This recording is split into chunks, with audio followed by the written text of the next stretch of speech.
Осторожно, когда я, смотри. Значит, временно понерит сигнал. Элек дорожник харбурка долды. Аргзаф, осторожно, хух.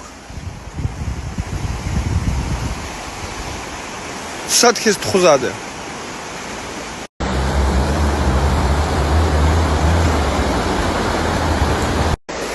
Это мато шо.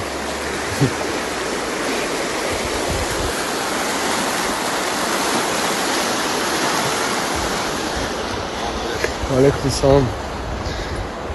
Ина адо гилхан шад зирах.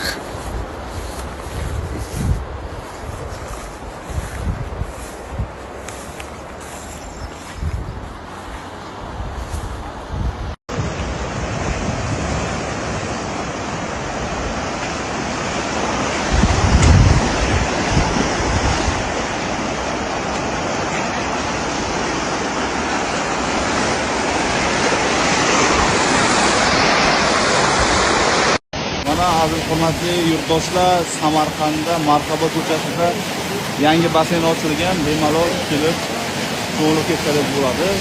Basenimiz tekin. Markaba ko'chalari.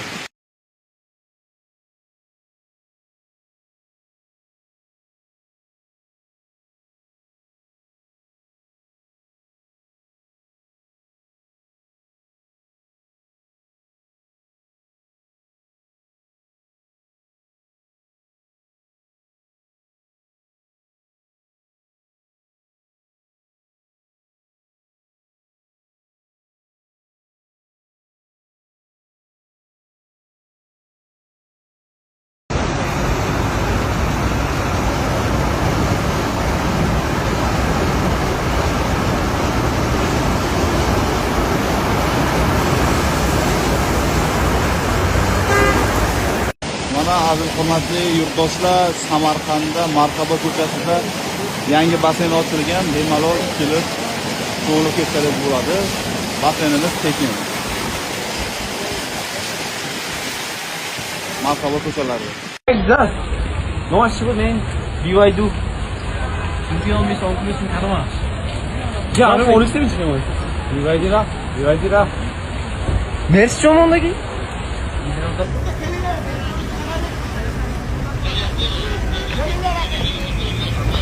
Ahmet!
Ехта горка машина. Gentrek, Lexus горка.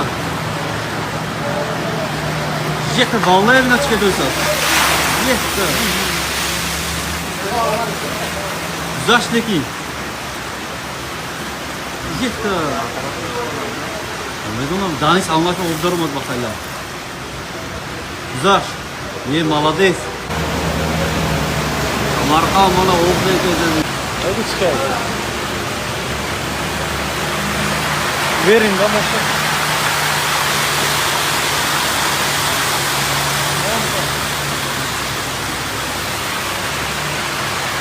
Mont var.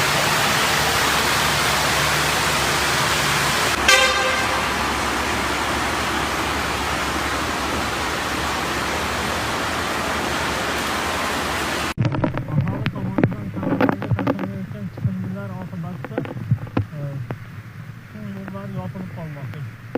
Shunga qaramasdan obunachilik qonunidan tekrar ravishda kanallarni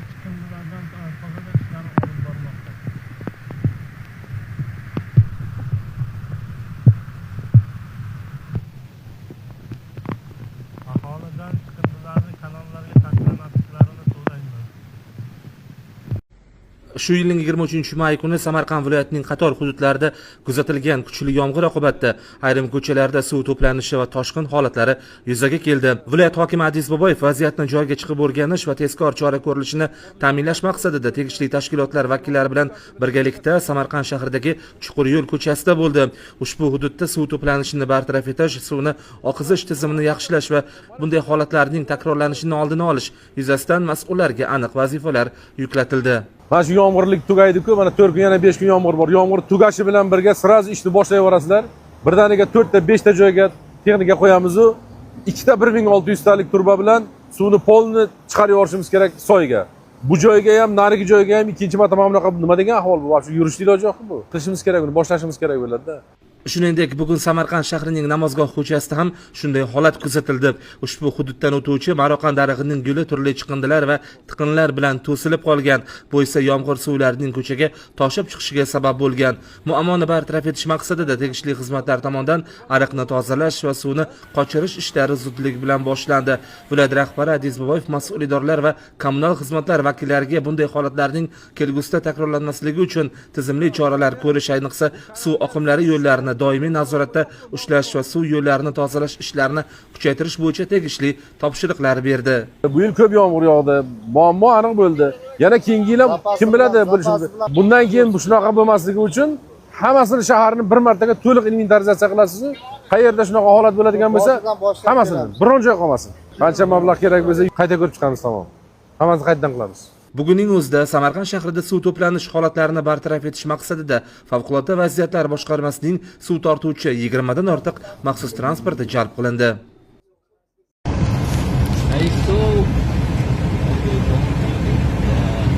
Samarqand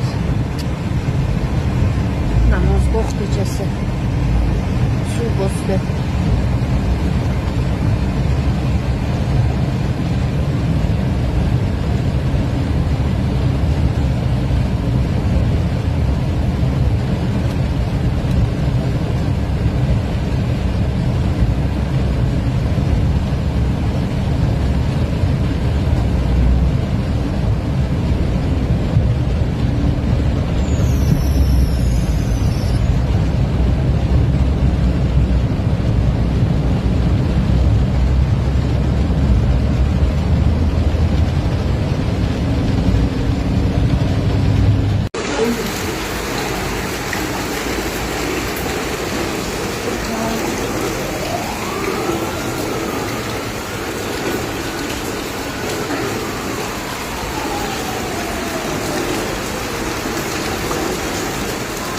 Вот большой двор, во что превратился.